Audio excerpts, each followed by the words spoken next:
अमेरिकी एजेंट और विशेष तौर पर पाकिस्तान के एजेंट हरकत में आ गए हैं। प्रधानमंत्री ने आदेश जारी किया है कि हम में से कोई सीनियर ऑफिसर कन्याकुमारी जाकर हमारी परमाणु आबदोस की निगरानी करें और दुश्मन के एजेंटों का सुराग लगाए ताकि इस भारत दुश्मन ग्रोह को गिरफ्तार किया जा सके। आबदोस से यूरेनियम निकाल कर भाभा एटमी रिएक्टर ले जाने का काम इसलिए शुरू नहीं हो सका कि हमारे आदमियों की मुखबरी के मुताबिक दुश्मन के एजेंट उसकी ताक में हैं कि यूरेनियम ले जाने वाले जहाज को रास्ते में ही तबाह कर दिया जाए। वर्मा साहब खामोश हो गए। कमरे में गहरी खामोशी छा गई। एक और खद्दरपोश ऑफिसर ने पूछा कि हमारे पास ऐसा कौन सा सीनियर ऑफिसर है जो कि हम कन्याकुमारी भेज सकते हैं। वर्मा साहब ने उंगली से मेरी तरफ इशारा किया और बोले, कैप्टन मेहता अगरचे सीनियर नहीं है मगर इन्हें दुश्मन के एजेंटों की मैनूवरिंग का पर्सनल अनुभव यानी एक्सपीरियंस है। मैं इस मिशन के लिए कैप्टन मेहता को रिकमेंड करता हूँ। आपको कोई एतराज तो नहीं? सब चुप थे। तिवाड़ी को मेरी खुशनुदी मतलूब थी। कहने लगा, मेरे विचार में कैप्टन की सिलेक्शन हमारे लिए बहुत बेहतर साबित होगी। तोते जैसी नाक, सुनहरी ऐनक और गंजे सर वाले खद्दरपोश ऑफिसर ने मेरी तरफ गौर से देखते हुए कहा, कैप्टन मेहता पाकिस्तान की कैद में रहकर अपनी हिंदी जबान में फारसी के अल्फाज का प्रयास कुछ ज्यादा ही करने लगे हैं। उस ऑफिसर ने खुदा जाने मुझे कहाँ बोलते सुना था। हालांकि मैंने भारत का बॉर्डर क्रॉस करते हुए अपनी बोलचाल में हिंदी के शब्दों का इस्तेमाल शुरू कर दिया था। मैंने मुस्कुराकर कहा, सर ऐसी कोई बात नहीं है। वैसे पाकिस्तानी कैद में रहते हुए मैंने ये प्रयास जरूर किया था कि उनके फारसी और अरबी के शब्द सीख लूं, ये मेरे काम आएंगे। वर्मा साहब ने उस एतराज का कोई नोटिस न लिया जो उनकी गफलत थी, जो मेरे हक में मुफीद साबित हुई। लेकिन मैं इस तोते जैसी नाक वाले खद्दरपोश इंटेलिजेंस ऑफिसर से मोहतात हो गया। मेरी ड्यूटी रूसी परमाणु आबदोस की निगहदाश्त और अपनी निगरानी में यूरेनियम की भाभा एटमी रिएक्टर तक तरसील के लिए लगा दी गई। मीटिंग खत्म हुई तो मैंने अपने कमरे में जाकर बड़े तरीके से इस तोते जैसी नाक वाले खद्दरपोश हिंदू ऑफिसर का नाम मालूम किया। वो प्रधानमंत्री के सेक्रेटेरिएट का चीफ इंटेलिजेंस परशुत्तम टंडन था। मैंने इस हिंदू इंटेलिजेंस ऑफिसर को अपने जहन में नोट कर लिया। शाम को मैं दफ्तर से निकलकर अपनी गाड़ी में सीधा सुजाता के ब्लैकमेलर आशिक अरुण कुमार के फ्लैट पर जा पहुंचा। उसने मेरा स्वागत किया और मुझे विस्की पेश की जिसे मैंने कबूल न किया। ये एक तीखी मूंछों वाला, लंबे कद का, दुबला पतला, बड़ा तेज तर्रार हिंदू नौजवान था। आंखों में हल्के पड़े थे, समर सूट में था और बड़ी आला सिगरेट पी रहा था। पहले तो मुझे उसने पाकिस्तानी कैद से वापस आने पर बधाई दी। मैंने कहा, बेहतर यह है कि हम असल पॉइंट पर आ जाएं। मेरा अंदाजा दुरुस्त निकला। अरुण कुमार ने 10,000 रुपए का मुतालबा कर दिया, जिसके बाद वो सुजाता की तस्वीर और नेगेटिव्स मेरे हवाले करने पर रजामंद हो गया। इस अहमकाना किस्म की झकझक से बचने के लिए ये रकम ज्यादा नहीं थी। मुझे मालूम था कि कम से कम 5,000 रुपए तो मैं सुजाता से वसूल कर लूंगा। मैंने अरुण से 2 रोज बाद रकम लेकर आने का वादा किया और बंगले की तरफ चल पड़ा। बंगले पर आकर मैंने सुजाता को फोन करने की जरूरत महसूस न की। ये बात मैं उससे कल भी कर सकता था। मेरे जहन में तोते जैसी नाक वाले Hindu chief intelligence officer Purushottam Tandon का चेहरा घूम रहा था। उसकी निगाहें काफी तेज थीं।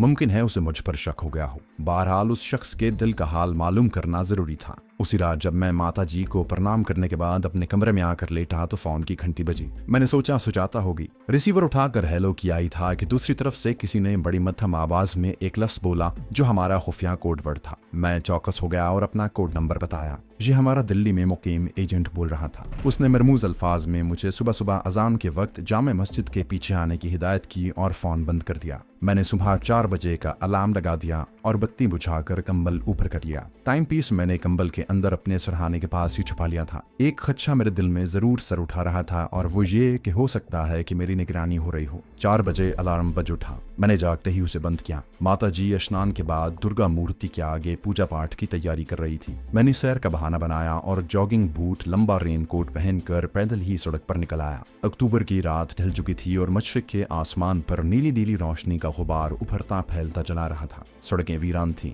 किसी वक्त कोई ट्रक या वैगन गुजर जाती। बंगले से काफी फासले पर आया तो एक पार्क में खड़े होकर मैंने कोट उतार कर रख दिया और हल्की हल्की वर्जिश शुरू कर दी। हकीकत में मैं ये देखना चाहता था कि कोई मेरा ताक़ुब तो नहीं कर रहा। सड़कों पर ट्यूब लाइट्स अभी तक जल रही थी। आसपास दूर दूर तक मुझे कोई ऐसा आदमी दिखाई न दिया जो मेरा पीछा कर रहा हो। जब मुझे इत्मीनान हो गया कि मेरा ताक़ुब नहीं किया जा रहा तो मैंने रेनकोट पहना और पार्क से निकलकर तेज तेज कदमों से चलता दूसरी फुटपाथ पर आ गया। यहाँ से झाड़ियों को उबूर करके एक ज़ेली सड़क के चौक में आ गया। एक रक्षा बड़ी तेजी से मेरे करीब से गुजर गया। मैंने उसे आवाज दी। रक्षा कुछ दूर जाकर रुका, फिर घूमा और मेरे करीब आकर खड़ा हो गया। मैंने देख लिया था कहा कि रक्षा खाली है। मैं लपक कर उसमें घुसा और उसे फतेहपुरी चलने को कहा। खाली सड़कों पर तेजी से दौड़ते हुए रक्षा फतेहपुरी पहुंचा तो मैंने उसे छोड़ दिया। वहां से दूसरा रक्षा पकड़ा और अजान हो रही थी कि मैं जामे मस्जिद की बाएं जानिब पहुंच गया। यहाँ मैंने रक्षा छोड़ दिया और पैदल चलता जामे मस्जिद के अकब में सामने की जानिब जो बाजार हैं वहां एक रेस्तोरां के करीब आकर रुक गया।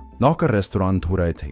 मैंने चाय का पूछा तो लड़का बोला, अभी थोड़ी देर लगेगी चाय बनाने में साहब। मेरी नजरें जामे मस्जिद की अकबी दीवार के साए में अंधेरों को टटोल रही थी, मगर वहां कोई नहीं था। मैं रेस्तोरां से हटकर मस्जिद की दीवार के बिल्कुल करीब से होता हुआ चितली कब्र को जाने वाली सड़क पर निकल आया, जहां दुकानें बंद थीं। दूर होटलों के थड़े और फर्श धोए जा रहे थे। मैंने कमेटी के नलके के पास एक फकीर को देखा कि फटी हुई गदड़ी ओढ़े बैठा मुंह धो रहा था। उसका रुख बाजार की तरफ था। उस वक्त बाजार खाली था। जब मैं उसके करीब से गुजरा तो उसने मुझे पुकार कर कहा, बाबू चाय के लिए फकीर को कुछ देते जाओ। मैंने उसकी तरफ तवज्जो न दी। मेरा सारा ध्यान अपने एजेंट की तरफ लगा था जो मुझे कहीं नजर नहीं आ रहा था। मुझे महसूस हुआ कि फकीर मेरे पीछे पीछे चला रहा है। मैंने रुक कर पीछे देखा तो फकीर एक ऐसा लफ्ज बोलकर मेरे करीब से गुजर गया कि मैं हक्का बक्का रह गया। उसने अपना खुफिया कोड लफ्ज बोला था जो मुझे पाकिस्तान से चलते वक्त ही बता दिया गया था। चंद कदम चलने के बाद फकीर हरे भरे पीर साहब के मजार के पीछे वाली ग्राउंड में उतर गया। अब मैं उसके ताकुब में था। ग्राउंड में दरख्तों की छांव में अंधेरा था। फकीर एक दरख्त के नीचे बैठ गया। उसने जेब से सिगरेट निकालकर सुलगाई और हत अल्लाह का नारा बुलंद करके सिगरेट का लंबा कश खींचा। मैं एक अकीदतमंद की तरह उसके सामने जाकर बैठ गया और अपना कोड नंबर बताते हुए कहा, बाबा लोग हमारी तरफ भी ध्यान दीजिए, दुनिया ने हमें बड़ा सताया है। ये फकीर अपना एजेंट था। उसके सर के बाल और दाढ़ी बेतरतीबी से बड़ी हुई थी। हुलिया किसी मजजूब का बना हुआ था। उसने हुक्के की तरह सिगरेट पीते हुए दबी जबान में कहा, मेरे पीछे जो टाली का दरख्त है उसके नीचे सूखे पत्तों की ढेरी में तुम्हें एक पोटली मिलेगी, वो तुम्हारे लिए है। उसके साथ ही ये मजजूब फकीर मुझे बुरा भला कहता बुलंद आवाज में नारा लगाकर उठा और अपनी फटी पुरानी गदरी संभालता ग्राउंड में तले की जानिब चला गया। उसके जाने के बाद मैंने दाएं बाएं देखा, कोई आदमी नहीं था। मैं सैर करने के अंदाज में जलता दरख्त के पास आया। वहां सूखे पत्तों की ढेरी के पास यूं बैठ गया जैसे सस्ताने लगा हूं। कोई 3-4 मिनट में वैसे ही बैठ रहा। फिर पत्तों की ढेरी को उठाया तो नीचे एक मैली सी छोटी सी पोटली थी। मैंने उसे उठाकर रेनकोट की जेब में डाला और सैर करने के अंदाज में तेज तेज कदम उठाता रेलवे स्टेशन को जाती सड़क पर निकल आया। अब दिन की सफेदी चारों तरफ फैल गई थी और सड़क पर रिक्शे और बसें गुजरने लगी थी। मैंने एक रिक्शा पकड़ा और रेलवे स्टेशन पर आकर छोड़ दिया। दूसरी सड़क पर आकर एक और रिक्शा पकड़ा और सीधे बंगले की तरफ आ गया। बंगले पर माता जी बहुत परेशान थी। मैं निगाह सैर करते हुए एक पुराने दोस्त दुबे जी से मिल गया था। उसने बातें करने में देर कर दी। हमारे बंबई के रिश्तेदार चाचू अभी तक सो रहे थे। नौकरानी किचन में सफाई कर रही थी। मैं तेजी से अपने कमरे में घुस गया। गुस्ल खाने में जाकर पोटली खोल कर देखा। उसमें से माचिस के साइज का एक हल्का फुल्का ट्रांसमीटर निकला। निस्वारी रंग के प्लास्टिक का ये ट्रांसमीटर इंतहाई ताकतवर लग रहा था। सुई की तरह का एक छोटा सा एंटीना भी उसमें से निकलता था। उसमें सुर्ख रंग के नन्हे से 2 बटन लगे थे। फ्रीक्वेंसी की सुई निस्फ दायरे में सिर्फ एक लकीर के निशान पर टिकी हुई थी। इस ट्रांसमीटर के साथ कागज का मैला कुचैला टुकड़ा भी निकला। उस पर मरमूज अल्फाज में सिर्फ इतना लिखा था, 11 अक्टूबर को रात 10 बजे तुमसे मुलाकात होगी। जाहिर है कि ये बात इस ट्रांसमीटर पर की जाने वाली थी। 11 अक्टूबर को अभी 7 रोज बाकी थे। मैंने ट्रांसमीटर को अपने पलंग पर तकिए के नीचे रख दिया और दफ्तर जाने की तैयारी करने लगा। साथ ही साथ मैं सोच रहा था कि ट्रांसमीटर को छुपाने के लिए कौन सी जगह हो सकती है। वो इतना छोटा ट्रांसमीटर था कि उसे सफर में भी अपने साथ रख सकता था। कपड़े बदलते हुए मैंने अपने कमरे का जायजा लिया। यूं तो उस कमरे में कई ऐसी जगह थी जहां मैं ट्रांसमीटर को छुपा सकता था, लेकिन कोई भी जगह ऐसी न थी जो तलाशी लेते वक्त CID वालों की निगाह से बच सकती। मैं इन निगाहों से खूब वाकिफ था। मुझे ट्रांसमीटर बंगले के बाहर किसी जगह छुपाना चाहिए। ये सोचकर मैंने तकिए के नीचे से ट्रांसमीटर निकालकर अपने कोट की जेब में रखिया। माताजी मुझे नाश्ते के लिए आवाजें दे रही थी। नाश्ते की मेज पर बंबई वाले चाचू और उनकी मोटी लालाइन भी बैठी थी। जे लोग धड़ाधड़ पूरियां और भाजी उड़ाए जा रहे थे। मैंने माताजी की बनाई हुई फुल्कियां खाई और कॉफी का प्याला हाथ में लेकर बरामदे से उतरकर बाग में आ गया। बहाना ये किया कि मैं अपने कोट के कॉलर के लिए कोई खूबसूरत फूल तोड़ना चाहता हूँ। बंगले का अकबी लॉन बड़ा मुख्तसर था। साइड पर बाड़ लगी थी। बरामदे के जीने की दोनों जानिब लकड़ी के बड़े बड़े गमलों में पाम के पौधे सुबह की रोशनी में चमक रहे थे। इस किस्म का लकड़ी का एक बड़ा गमला बरामदे के कोने में भी रखा था। उसमें सब्ज चौड़े पत्तों वाला कोई ट्रॉपिकल यानी उस्तवाई पौधा लगा था। मैं उस गमले के करीब गया तो देखा कि एक तरफ गमले के पैंदे को दीमक ने खा लिया था। उसके साथ ही जंगली गुलाब की बेल बाड़ पर चढ़ी हुई थी। मैं गुलाब गुलाब का सफेद फूल तोड़ने के बहाने गमले के पास बैठ गया। ट्रांसमीटर उस वक्त मेरे दाहिने हाथ में था। कॉफी का प्याला मैंने घास पर रख दिया। मैंने फुर्ती से गमले की लकड़ी को जरा सा पीछे कर दिया और ट्रांसमीटर को गमले के अंदर मिट्टी में दबाकर लकड़ी की पट्टी फिर अपनी जगह पर लगा दी। उसके साथ ही मैंने सफेद गुलाब का फूल तोड़ा और उसे अपने कोट के कॉलर में लगाने लगा। फिर कॉफी का प्याला उठाया और बार बार फूल को देखते हुए बरामदे में आ गया। माला नौकरानी ने दरवाजे से बाहर निकलते हुए मेरे कोट के कॉलर को देखा और मुस्कुराती हुई लॉन वाले नलके की तरफ चली गई। मैं कमरे में माता जी के पास आ गया। उन्होंने भी फूल को देखकर सराहा। मैंने कहा, माता जी ये फूल तो बड़े सुंदर हैं। माता जी ने कहा, पुत्र तुमने अपने हाथों से तो ये जंगी बेल लगाई थी। मैं गुनगुनाता हुआ किचन की तरफ गया। प्याला मेज पर रखा, हाथ धोकर रुमाल से पूंछे और अपने कमरे से ब्रीफकेस उठाकर राम राम करता हुआ बाहर खड़ी अपनी एम्बेसडर गाड़ी की तरफ बढ़ा। अभी दफ्तर जाकर बैठा था कि सुजाता का फोन आ गया। कुदरती तौर पर उसे तशवीश थी कि शाम मैंने अरुण कुमार से क्या बात की है। मैंने सुजाता को बता दिया कि मामला महज 15,000 की रकम का है। तुम फिक्र मत करो, मैं परसों उसे रुपयों का बंदोबस्त करके तुम्हारी तस्वीरें और नेगेटिव्स हासिल कर लूंगा। सुजाता ने बड़ी आजिजी से पूछा कि मैं इतनी रकम का इंतजाम कहाँ से करूंगा। मैंने कहा, मेरे पास बैंक में इस वक्त 7,000 रुपए जमा हैं, बाकी कहीं से उधार ले लूंगा।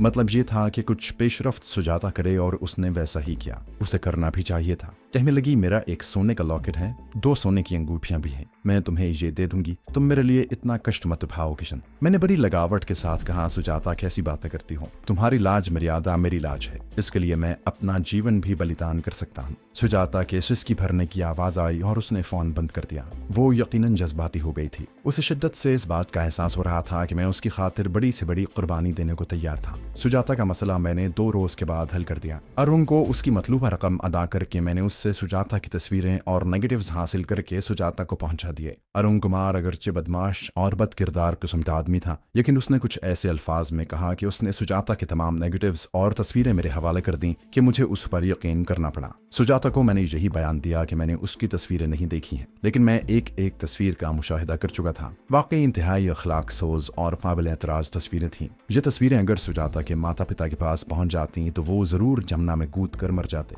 अब सुजाता ने मेरे साथ शादी पर जोर देना शुरू कर दिया। एक रोज उसके माता पिता भी शादी की बात करने हमारे घर आ गए। माता जी तो पहले से तैयार बैठी थी। मुझसे पूछा गया तो मैंने कहा कि मेरे लिए इससे बढ़कर और क्या बात हो सकती है, लेकिन माता जी कुछ ही दिनों में मुझे दौरे पर जाना पड़ रहा है। इस दौरे पर मेरी तरक्की निर्भर है। वापस आकर सुजाता से ब्याह कर लूंगा। माता जी इस अमर पर मुसिर थी कि तरक्की तो होती रहेगी और मैं ब्याह रचाने के बाद दौरे पर चला जाऊं, लेकिन मैंने बाज फर्जी मजबूरी का हवाला देकर उन्हें मना लिया। लेकिन उन्होंने साफ साफ कह दिया कि दौरे से वापस आने के बाद वो मेरी बात नहीं सुनेगी।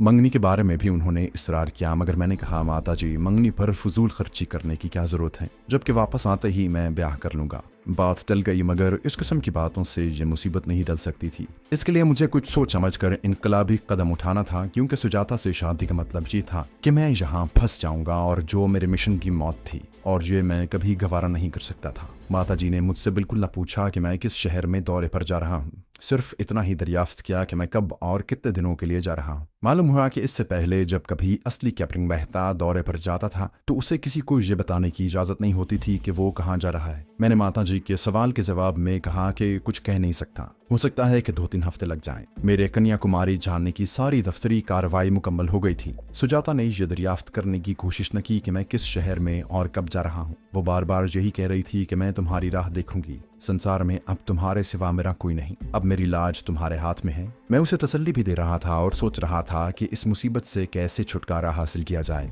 मैं उसे मौत के घाट उतारना नहीं चाहता था। ये काम मेरे लिए इतना ही आसान था जैसे मैं किसी मच्छर को मसल दूं। यह आखिरी कदम था जो मैं अभी नहीं उठाना चाहता था। मैं किसी ऐसे मौजू हालात की तलाश में था कि जिससे सांप भी मर जाए और लाठी भी ना टूटे। अगले रोज मैं दफ्तर गया तो वर्मा साहब ने मुझे अपने ऑफिस में बुलाकर मोस्ट कॉन्फिडेंशियल कागजात की एक फाइल, दिल्ली से नागपुर तक फर्स्ट क्लास का एक रेलवे टिकट और 5,000 की इंडियन करेंसी देकर कहा, नागपुर तक तुम ट्रेन में सफर करोगे। नागपुर रेलवे स्टेशन पर तुम्हें हमारा एक आदमी मिलेगा। वहां से तुम एक इंडियन एयरफोर्स के एक छोटे तैयारे में कन्याकुमारी तक सफर करोगे। कुछ रकम तुम्हें दी जा रही है, बाकी जरूरत पड़ी तो तुम कन्याकुमारी में नेवल ऑफिस में कस्टम इंस्पेक्टर नाथन से ले सकते हो। इंस्पेक्टर नाथन इंटेलिजेंस का आदमी है जो कस्टम में पोस्ट किया गया है। वही तुम्हारे खान पान और रहने का बंदोबस्त करेगा। उससे तुम्हारा संपर्क रहेगा। वो तुम्हें हर तरह की मदद पहुंचाएगा। वहां तुम जिस भेस में चाहे रह सकते हो। अपना आईडी कार्ड हर वक्त अपने पास रखना और हमारा कोड वर्ड अशोक याद रखना। मैंने वर्मा साहब की सारी बात बातें ज़हन नशीन कर लीं और पूछा कि मुझे कब रवाना होना होगा। उन्होंने मुझे टिकट की तरफ इशारा करते हुए कहा, तुम्हें यहीं ऑफिस ही से शाम 7 बजे वाली नागपुर एक्सप्रेस पकड़नी होगी। मैं यस सर कहता हुआ चला जा रहा था। मुझे बखूबी अंदाजा था कि इससे पहले भी असली कैप्टन मेहता को इसी तरह दफ्तर ही से किसी खुफिया और अहम दौरे पर रवाना किया जाता होगा, लेकिन मेरा सीक्रेट ट्रांसमीटर बंगले पर ही था। मुझे उसे हर हालत में अपने साथ ले जाना था।